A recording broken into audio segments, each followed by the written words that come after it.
சில பேர் யோசிக்கிறாங்க, சார் இதுல நியாயமே கிடையாது சார், எங்களுக்கு ஃபர்ஸ்ட் எய்ட்னா 2 தான் தெரியும், ஒன்னு தண்ணி தெளிக்கணும், இன்னொன்னு தண்ணி குடுக்கணும். உண்மையிலே நீங்க பண்ணதுக்கு பேர் ஃபர்ஸ்ட் எய்டு கிடையாது, லாஸ்ட் எய்டு. இந்த கடைசி உதவின்னு சொல்லுவாங்க இல்லையா, அந்த உதவி பண்ணிருக்கீங்க. நல்லா புரிஞ்சுங்க, எப்பவுமே முதலுதவியில என்ன செய்யணும்ன்றதை விட என்ன செய்யக்கூடாது அதுல தெளிவா இருக்கணும். செய்யக்கூடாத விஷயங்களை முதல்ல தெரிஞ்சு வச்சுக்கணும்.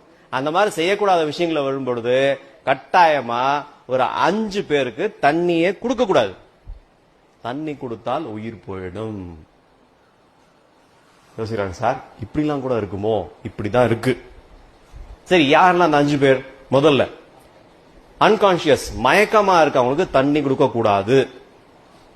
2வது, தலையில அடிபட்டிருக்கு, ரத்தம் நிறைய போயிட்டு இருக்கு, தண்ணி விடுவாதீங்க.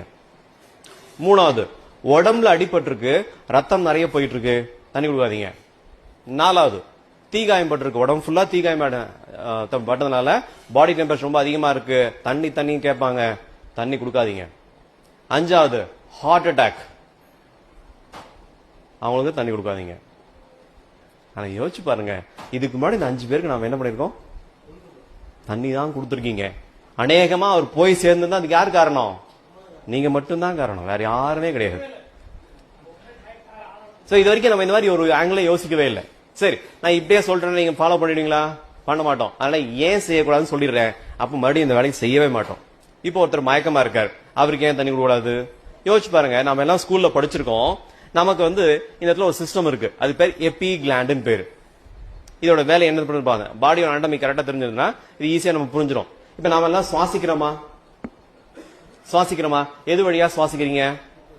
மூக்கு வழியா. அந்த மூக்கு வழியா சுவாசிக்கக்கூடிய காத்து நம்ம உடம்புல எந்த பகுதிக்கு போய் சேரும்?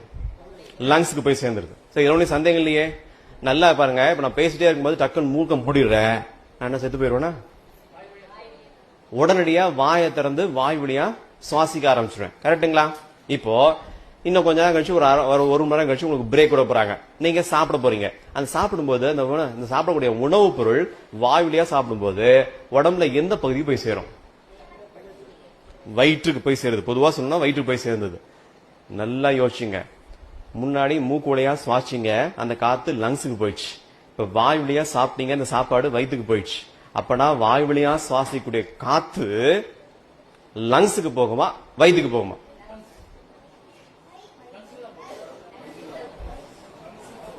சில பேர் யோசிக்கிறாங்க, சார் இந்த ஹாலுக்கு வர்றதுக்கு முன்னாடி நான் தெளிவா தான் இருந்தேன்,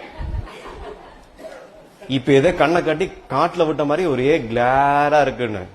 கிளாரும் கிடையாது, குழப்பமும் கிடையாது. நல்லா புரிஞ்சுங்க, எப்பவுமே காத்து எங்க போகணும்? லங்ஸுக்கு மட்டும்தான் போகணும். வயிற்றுக்கு போனா அது பேர் சொல்லுவோம், கேஸ் ட்ரபிள் சொல்லுவோம், போகக்கூடாது.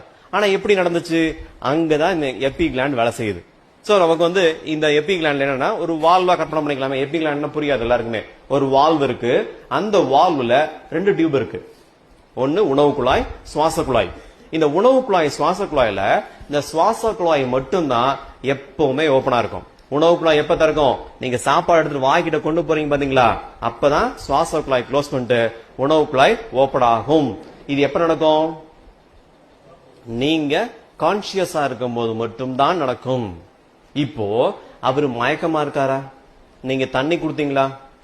அந்த தண்ணி எங்க போய் சேரும்? எப்ப தண்ணி லங்ஸுக்கு போய் சேருதோ என்ன ஆகும்? அவருக்கு மூச்சு திணறி இறந்து போயிடுவாங்க.